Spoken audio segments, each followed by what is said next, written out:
Many Christians believe in spiritual warfare. After all, it's a principle that's written in the Bible. But have you ever considered spiritual warfare is not something that just happens to you in one-off events, but it is an ongoing normative thing for the Christian. And the number one attacker, the number one thing that Satan loves to do when it comes to our marriages is to attack us, to attack our vulnerabilities, our weaknesses, to make us feel hopeless and despondent, to give us this sense of insecurity and doubt, which drives anxiety and worry and fear.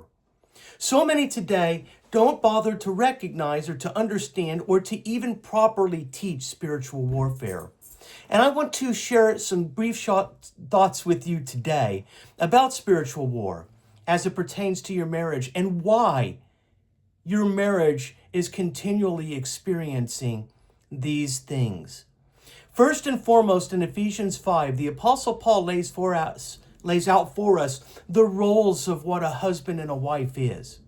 And we get so caught up in the ideas of submission and sacrifice, which, by the way, all true. I'm not trying to diminish these things. I want you to see the bigger picture.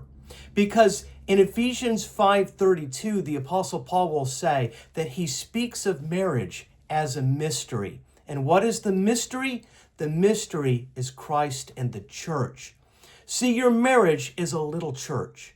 And until we begin to recognize that your marriage is sanctified, your marriage is codified by God, it is justified by God as a little church, it begins to change the way we look at marriage, the way we interact with one another, the seriousness of it. Because the truth is that marriage is not and should not be disposable. It's not something that you say, oh, I'm not happy and so I'm just done with it all, right? If we did this in our relationship with God, what would that say about our relationship with God? It would say that our relationship is not just disposable, but it's not valuable. That the idea that God loves me and cares for me and pursues me is vanity and has no value. This is what it means if we come into our marriages or if we exist in our marriages as if they're not important. I've heard people say that God said I don't have to remain married to you or gave me permission to divorce you. That's a lie from the pit of hell. And the reason that it's a lie from the pit of hell is because of this reason I'm about to share. Your marriage is a small church. Your family is a small church, sanctified by God. I'm going to continue to repeat this because I want you to understand this. God does not, and please hear me really clearly here. God does not ever, under any circumstance, condone sin and behavior that violates his nature. If he gave you one another and made you one, he made you not just one together in terms of husband and wife, but one together in him. And in doing so, as the wife submits to the husband as the church does to Christ, and as the husband sacrifices himself and loves his wife as himself, that he would die for her as Christ did the church, we begin to see something that is miraculous.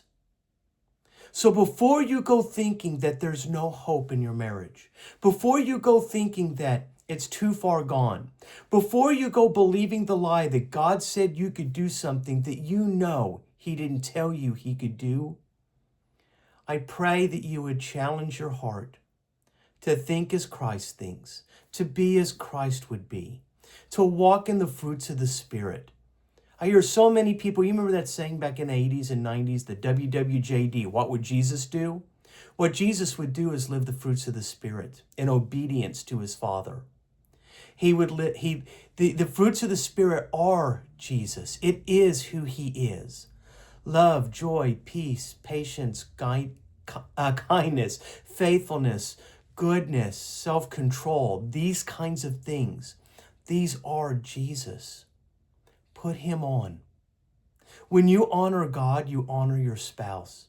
When you honor your spouse, you honor the church broadly. And when you honor the church broadly, you experience joy and hope and faith and meaning and purpose. This is what God intends for your marriage.